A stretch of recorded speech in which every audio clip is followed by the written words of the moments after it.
Thank you for tuning in to Abundant Moments. When you read the book of Job, you discover that Job went through terrible things. He lost everything, his health, his family, his livelihood, all in just a matter of a few hours. Everything was gone.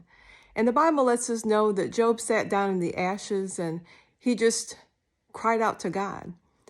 The book of Job takes only about 9 months out of Job's life. And we see in the very end of the book of Job that God turned the captivity of Job. And that's a whole nother message in and of itself, how he prayed for his friends. He forgave them, and then God released everything back into his life.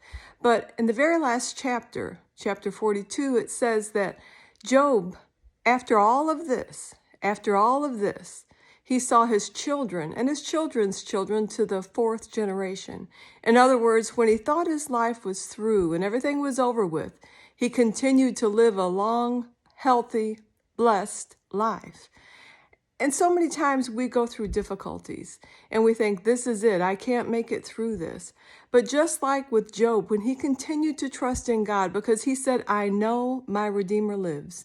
What was he saying? I know God is still on the throne. He was putting his trust, his faith in God, giving him praise.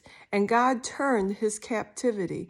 God took him to the next level of his destiny. When he thought and it looked like everything was over with him, he continued to praise God, and he saw God took him to that next level.